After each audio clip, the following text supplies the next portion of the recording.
अपने स्वार्थ में अंधा वनराज एक दिन पाखी को धक्के मार के घर से निकालेगा।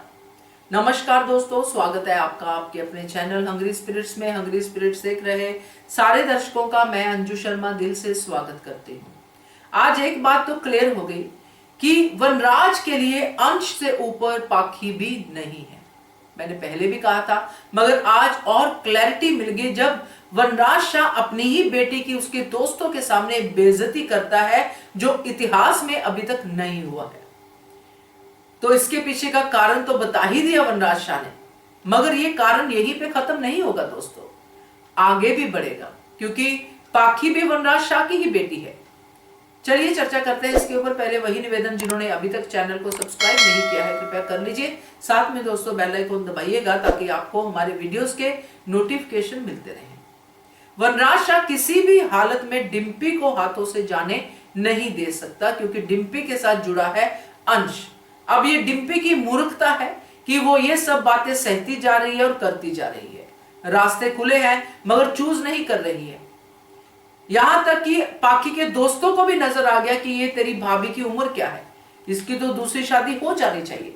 मगर घर के लोग नहीं चाहते कि डिम्पी की शादी हो, क्योंकि डिम्पी नौकरानी का काम भी बखूबी करती है, डिम्पी मां होने का काम भी बखूबी करती है, आया भी बखूबी बनती है। सब क्वालिटीज डिम्पी में है जो इनको चाहिए। और सबसे बड़ी बात अंश। अब यहां पे मजा तो बहुत आया जब वनराज शाह ने पाखी की बेइज्जती की। मजा आता ही है हम लोगों को, क्योंकि जब पाखी जैसे इंसान को कोई मुंह तोड़ जवाब देता है तो मजा आता है। मगर इस मजे को दिलवाने वाला कौन है? वनराज शाह, जो उसी का पिता है, जिसकी रंगत भी वही है जैसी पाखी की है। अब यहां पे तो उसने पाखी को बोल दिया और पाखी चली गई, कोई परवाह नहीं की वनराज शाह ने, क्योंकि उसको पता है कि ये मेरी बेटी है, लालची है, इसके पास कुछ घर वर कुछ नहीं है, ये कहीं नहीं जा सकती। मगर डिम्पी जा सकती है अगर डिम्पी को ज्यादा टॉर्चर किया गया, या पाखी के सामने पाखी ने ज्यादा किया तो, क्योंकि मैं करता हूं तो मैं तो कर ही सकता हूं। तो ये बात यहीं पे खत्म नहीं होगी दोस्तों, क्योंकि पाखी एक ऐसी लड़की दिखाई गई है इस घर में कि उसको जो चाहिए सो चाहिए। क्योंकि जब बच्चा पैदा हो गया है, ईशानी सामने है, तो मैं मान गई हूं कि इस बच्ची, इस लड़की का क्या है रवैया जिंदगी के प्रति। चाहिए सो चाहिए। मां बनना है तो मां बनना है, मां बन के दिखा दिए। सिर्फ फिजिकल मां, इमोशनल मां नहीं, ममता वाली मां नहीं, मां बन के दिखा दिया। एक बच्चा ट्रॉफी के रूप में आया और पाखी ने अपने घर पे सजा लिया कि देखो मैं मां भी हूं, मैं पत्नी भी थी, मैं ये भी था, मैं वो भी था। तो अब ये तो पाखी की नेचर है। अब क्या पाखी वनराज द्वारा किए हुए इस इंसल्ट को भूलेगी? नहीं भूलेगी भाई। इसके बाद पाखी भी अपने पैंतरे बदलेगी, और पाखी इस हद तक जाएगी कि वनराज को खुद पाखी को धक्के देके निकालना पड़ेगा, जो आज हमने वनराज को देखा है। क्योंकि जब पाखी पैंतरे बदलेगी, पाखी चालें चलेगी, तो वनराज को तो समझ में आ ही जाएगा कि ये चालें चल रही है, मेरी ही बेटी है, क्या कर रही है ये।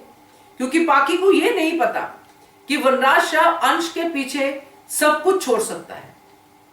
ये तो पाखी है, सबकी बारी आ सकती है। जो भी डिम्पी को घर से निकालने की बात करेगा, जो भी अंश के खिलाफ होगा, वो वनराज के खिलाफ होगा। तो ये अब पाखी की ज्यादा जो है कह सकते हैं कि अब दिन नहीं है यहाँ पे।